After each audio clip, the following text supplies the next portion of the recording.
My family made me live in the garage so my brother's girlfriend could take my room, so I left without looking back. They thought I'd stay silent forever, but everything began to unravel the moment I chose myself over them. I'm 26, work in construction management, and I was today years old when I understood what family meant. Been carrying these people for 3 years straight. Mortgage, utilities, groceries, repairs, all me. Dad's been on disability since his back went out at the warehouse. Mom can't leave the house without having anxiety issues. My brother got a PhD in job hopping and unemployment benefits. Growing up, I was always the reliable, responsible one. While my brother was out getting high behind the Dairy Queen, I was working summers doing roofing with Dad's crew. Learned early that work meant money and money meant freedom. Went to community college for construction management while living at home. Saved every penny. Had a typical plan: graduate, get a good job, move out, start my life. Then life happened. Dad's injury came right when I was about to sign a lease on my own place. Had the deposit saved, first month's rent ready, boxes packed. One phone call changed everything. Dad crying on the phone. Actual tears, saying they were going to lose the house. Mom having panic attacks so bad she couldn't function. My brother nowhere to be found, probably passed out at some friend's couch. So I unpacked those boxes, used my apartment money for their mortgage, told myself it was temporary just until Dad got back on his feet, until Mom stabilized, until my brother grew the hell up. 3 years later, still waiting. Anyways, the other night I'm eating questionable Chinese takeout when Mom calls. She only calls when someone's dead or she needs something. Nobody was dead. Your brother's coming home with his girlfriend. She's pregnant, she said. I'm stirring my lo mein, waiting for the catch. They'll need the bedroom. You can take the garage for a while. Not asking, telling. The garage, where normal people store lawnmowers and Christmas decorations. Concrete floor, one electrical outlet, and whatever weather decides to blow through the gaps. How long? I asked. Just temporary, right? Everything's been temporary for 3 years. Dad's disability checks, Mom's inability to work, my brother's breaks between getting fired from dead-end jobs, all temporary, except the bills I've been paying every month. I said, all right, and hung up. Because what else was I going to say? Start a fight? Argue with Mom about fairness? That's not how this family works. My brother's always been the golden child. The one who gets rescued, accommodated, forgiven. I learned years ago that pushing back just gets you labeled as the difficult one, the selfish one, the one who doesn't understand family loyalty. So I said, okay. But started doing math. 4 adults about to live off what I provide while I get relocated to a concrete box with a space heater. The thing is, after what happened with Dad, I took over everything. The whole house runs on my paycheck while they live rent-free. And what made it worse is that I was good at it. Too good. Made it look easy. Mortgage payments always on time. Fridge always stocked. Utilities never getting shut off.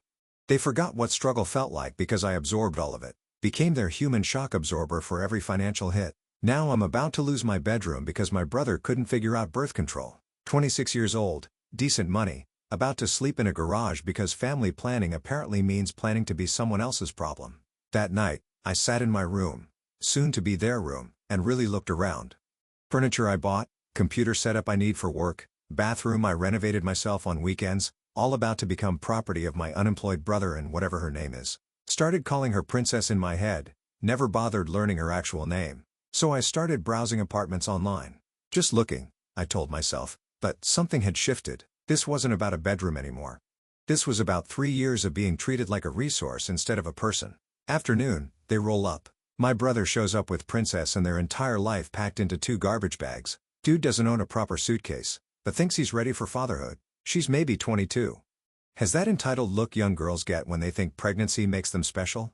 Already talking about nursery colors and baby names before she's even unpacked. She walks in, already planning where she'll put her stuff in my room. Starts measuring walls with her phone, talking about where the crib will go.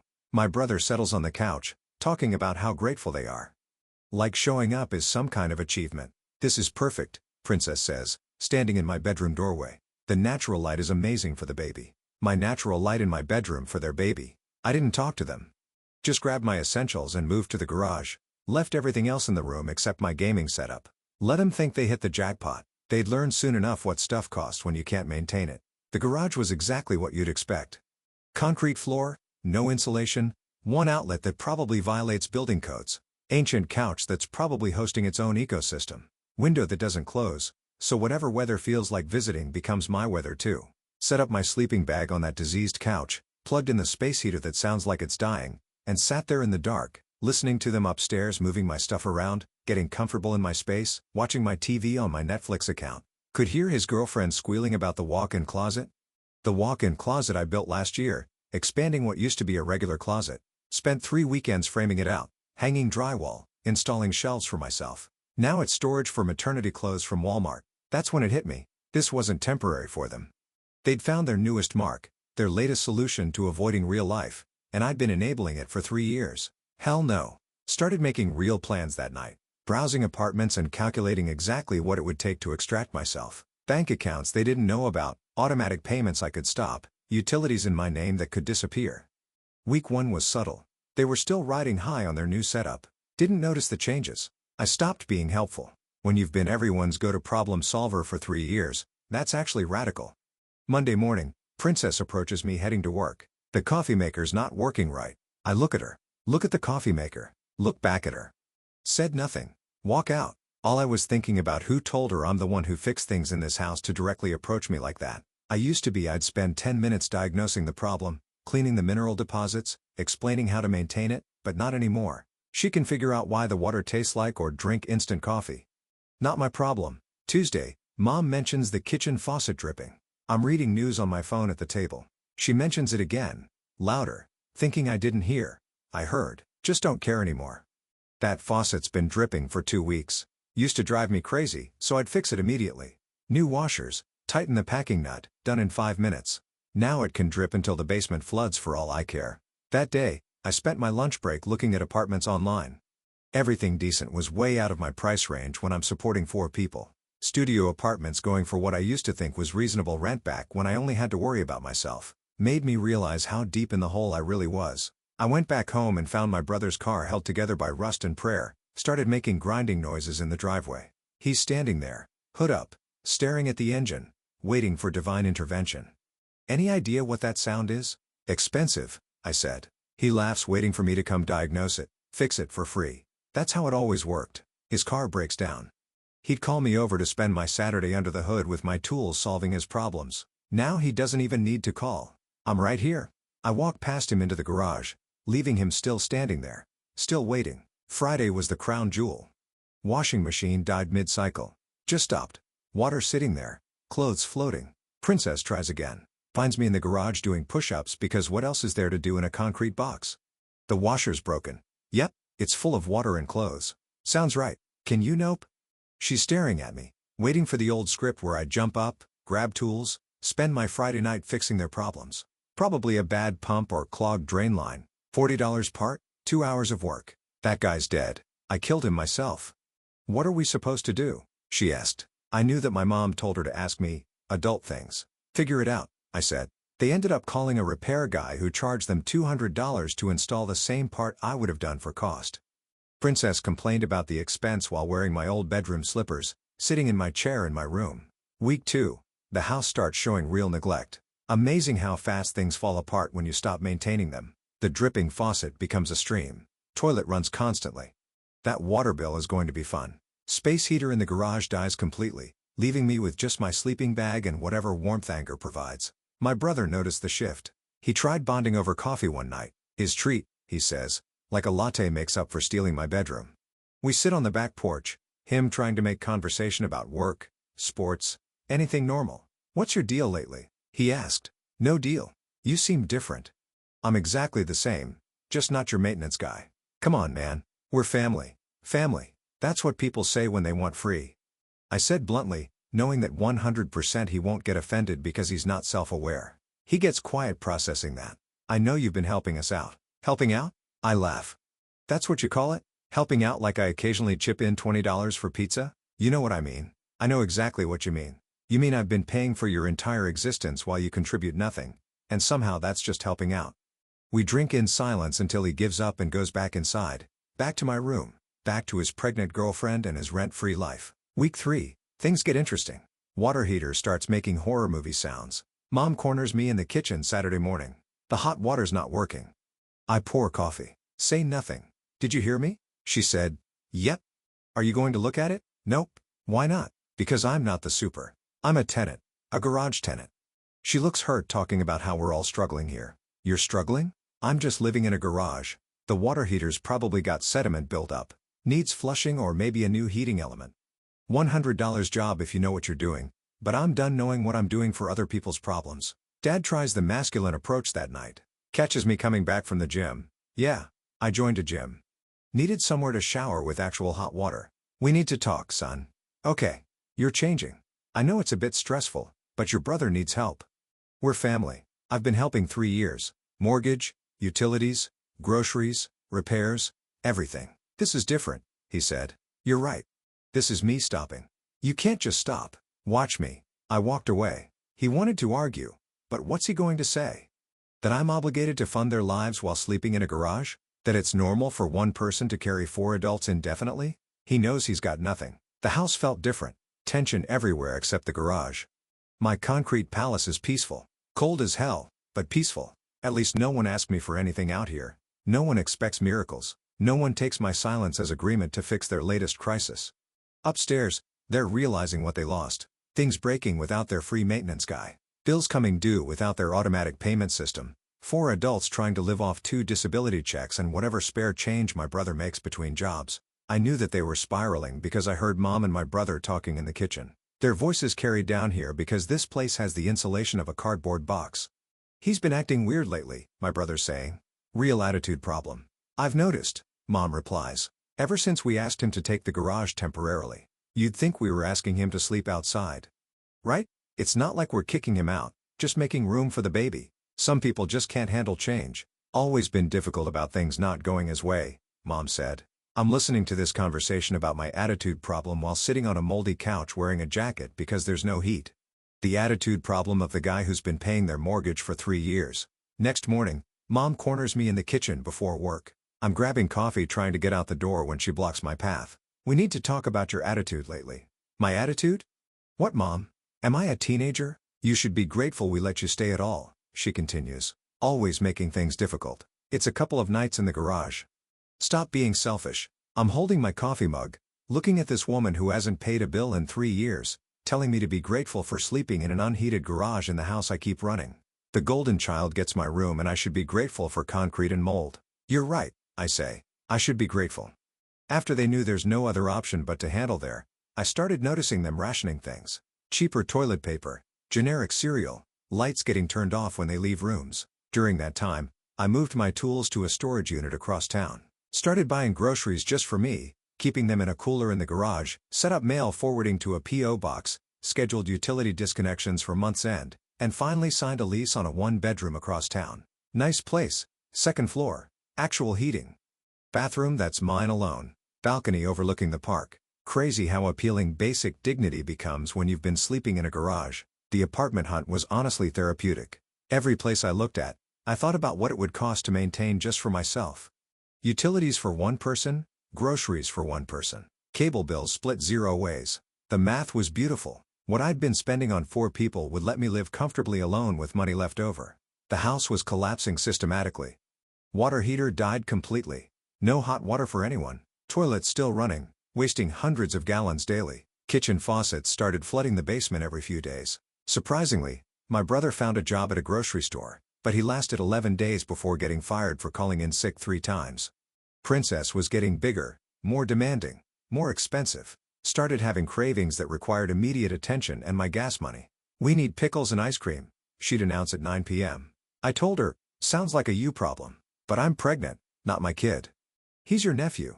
You're being really unsupportive. I'm being really honest. She'd storm off to find my brother who'd figure out how to get to the store without a working car. Usually meant begging rides from neighbors or walking 3 miles. I also started noticing them eating a lot of ramen noodles, discount brand everything. Princess complaining about not being able to afford prenatal vitamins. My brother trying to fix his car with YouTube videos and prayer. Mom and Dad were learning what it actually cost to run a household. 3 years of me handling everything meant they'd forgotten basic math. Mortgage payment, $1,400, they don't have. Utilities, another $300, they can't cover. Groceries for 4 adults, forget it. And I was enjoying my time, not going to lie. Couldn't hide that smirk off my face. Then Dad tried having a financial meeting one evening. Called it a family discussion about shared responsibilities. Set up at the kitchen table with a notepad and calculator. We need to talk about expenses, he started. We do, I said. Maybe everyone could contribute something. I've been contributing everything 3 years. But with the baby coming, not my baby, I said for the millionth time. That's not the point. Then what is the point? He fumbled with his notepad trying to find words that would make this my problem again. We're family. We should help each other. I did help. I paid for everything while you live for free. Now I'm done.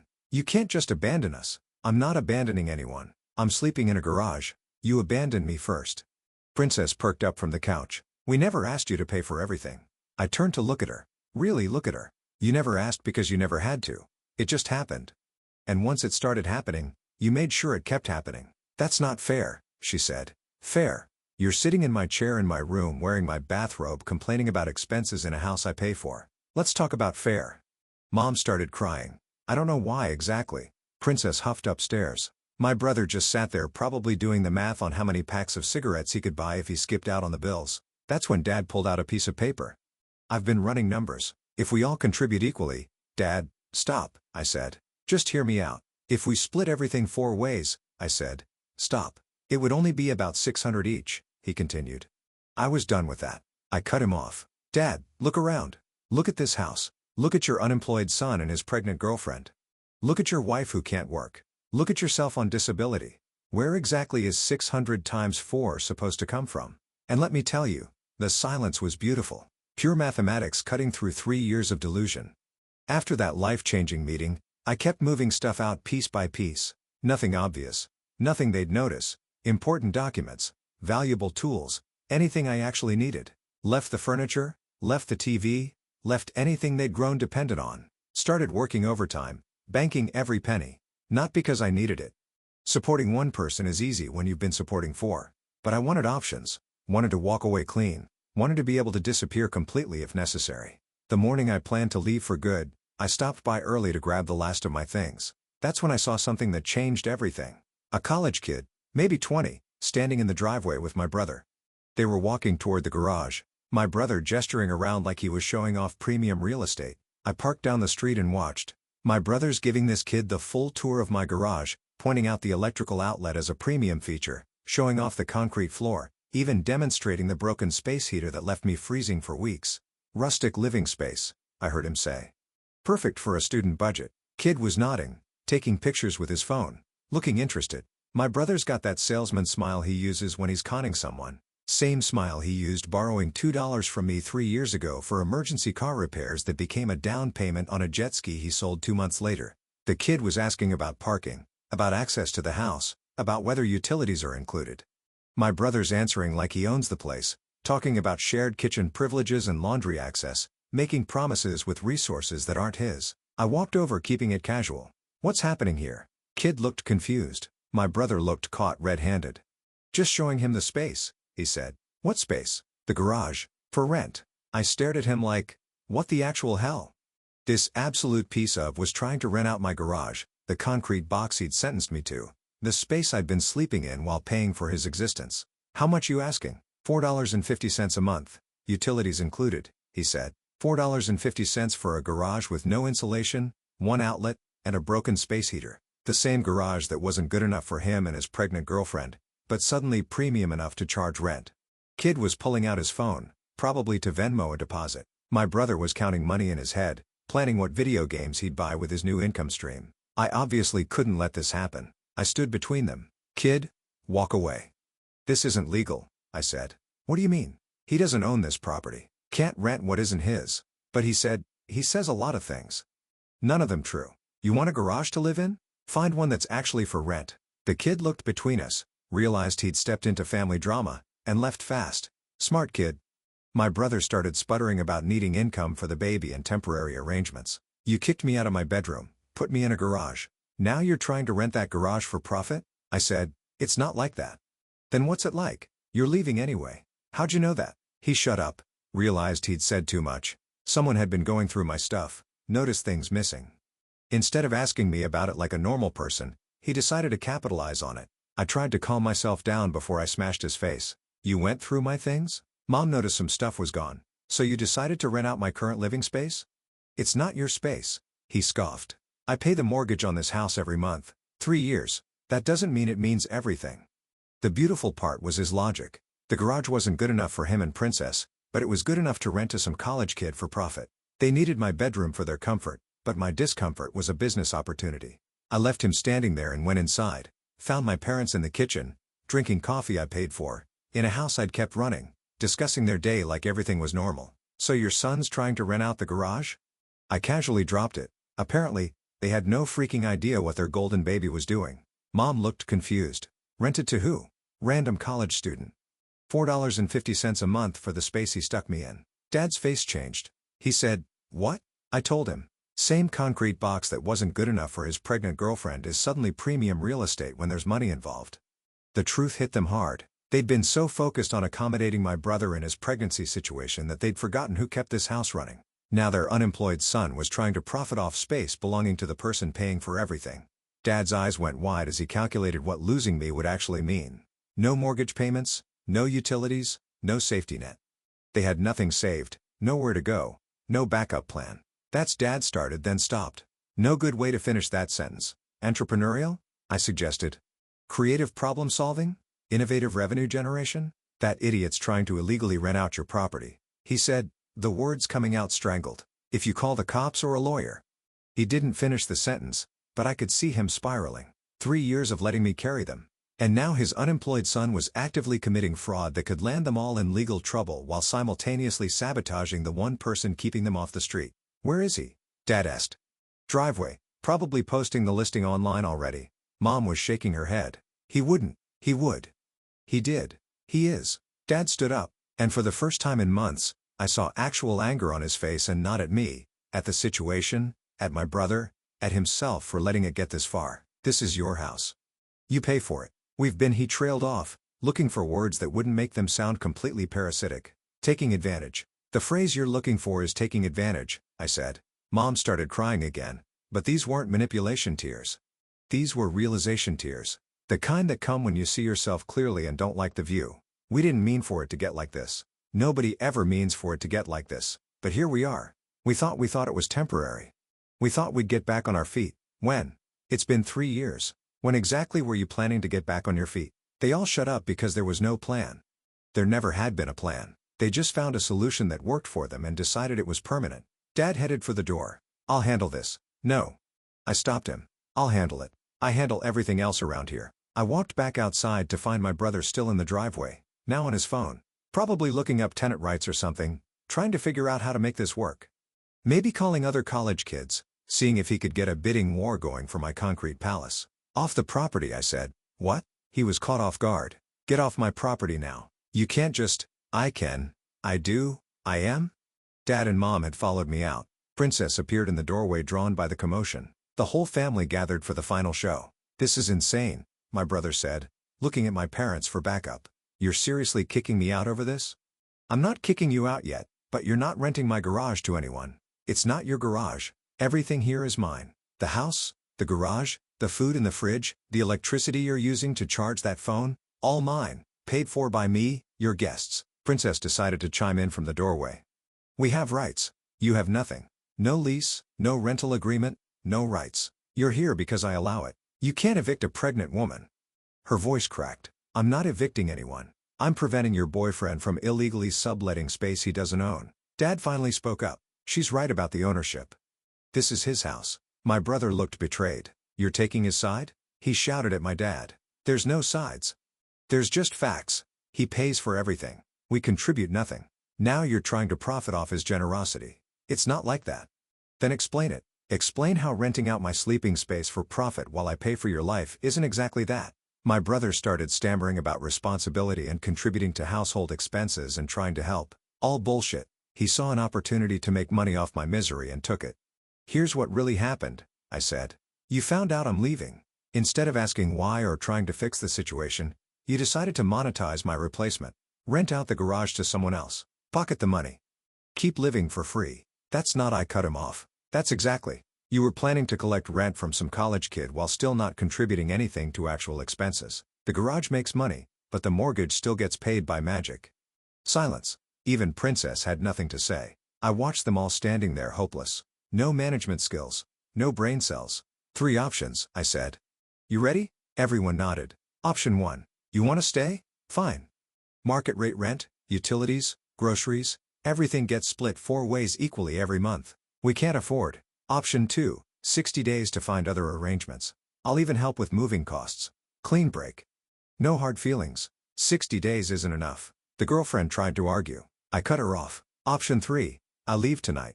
Stop paying the mortgage. Stop paying utilities. You figure it out. House goes into foreclosure in 3 months. You're all on the street by Christmas. The math was sinking in. 4-way split on $1,400 mortgage plus utilities plus food. They'd need about $600 each monthly. Doable for working adults, impossible for their current situation. Can we think about it? Mom asked. You can think for 60 seconds. I've got places to be. Dad looked at Mom. Mom looked at my brother. My brother looked at Princess. Princess looked at her phone, probably calculating what apartments cost in their price range. The 60 days, Mom said finally. We'll take the 60 days. Smart choice, I said. My brother wasn't done, still had that entrepreneurial spirit. We're family. Family? You moved your pregnant girlfriend into my bedroom, stuck me in a garage, then tried to rent that garage for profit. That's not family. That's a slumlord, he literally said. And I'm not joking. I was trying to help with expenses by pocketing rent money. How does that help anyone but you? Princess tugged his arm from the doorway. Let's just go. But I wasn't finished. 3 years of swallowed words were coming up. You know what family does? Family says thank you. Family contributes. Family doesn't treat one member as a servant while they live for free. We appreciate. No, you don't. You expected it. You felt entitled to it. You got so comfortable with me paying for everything that you forgot it wasn't normal. Dad stepped forward. He's right. We forgot. I forgot. 3 years of letting you carry us while he shrugged. But I was injured 3 years ago. What's your excuse now? That shut him up. Mom was sobbing. My brother looked ready to hit something but smart enough to know I'd hit back harder. Princess was calculating, probably figuring out which parent they'd move in with next. 60 days, I repeated. Starting tomorrow, I'll pay the bills one more time. After that, you're on your own. Where will we go? Mom asked. That's the beauty of being adults. You get to figure it out. I walked back to my truck.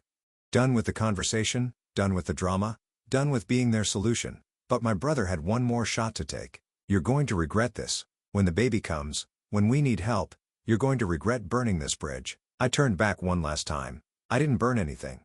I just stopped being the bridge. And that was that. 2 months later, I'm typing this from my actual apartment. 2nd floor unit with real heat. My own bathroom.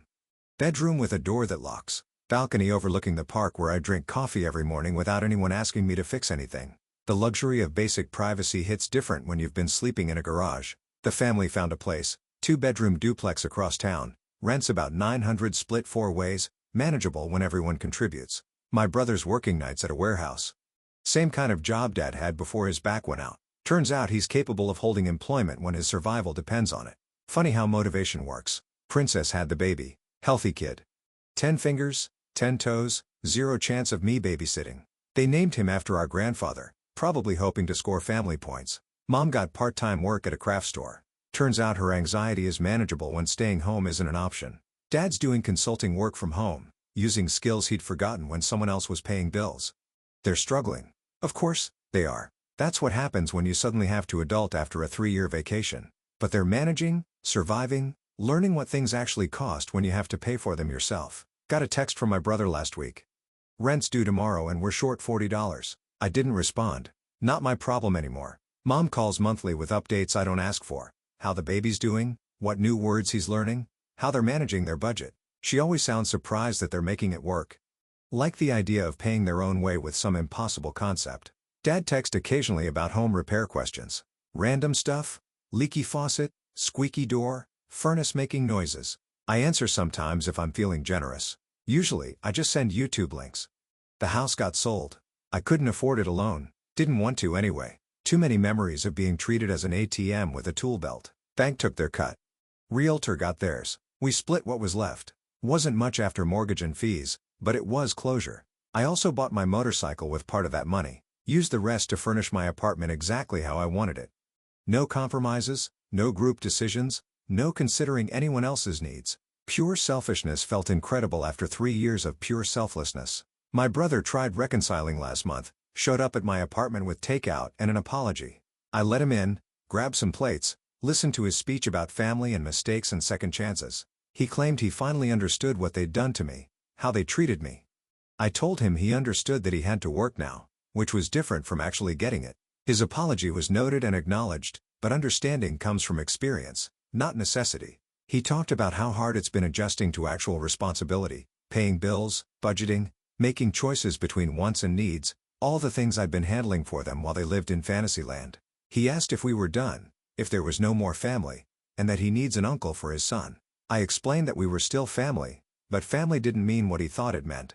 It didn't mean one person carries everyone else. It means everyone carries their own weight and helps when someone stumbles. They hadn't stumbled, they'd sat down and expected me to carry them forever. He finished his food in silence. When he left, he shook my hand. Adults do that. Equals do that. Last week, I got a text from Dad. Fixed the kitchen sink myself today. Watched 3 YouTube videos. Took 4 hours, but I did it. I didn't respond, but I saved the message. Progress is progress even when it comes 3 years late. And me? I'm living exactly the life I should have been living 3 years ago. My own space, my own rules, my own money. No one treating my paycheck like community property. The apartment's quiet most nights. I come home from work, cook what I want to eat, watch what I want to watch, go to bed when I'm tired. Simple things that feel revolutionary when you've been everyone else's solution for years. My brother texts occasionally now. Updates about the baby, work stories, random stuff, normal brother things. Not asking for money or favors or someone to fix his problems. Just talking. It's progress. Last month, I drove past their duplex, saw my brother in the yard with the baby, Dad working on their front steps, Mom hanging laundry on a line, normal family doing normal family things, no one waiting for someone else to solve their problems. They don't need me anymore. That's exactly how it should be. The garage is empty now. The house belongs to strangers. The family is scattered but functioning, and I'm free. Consider that mission accomplished.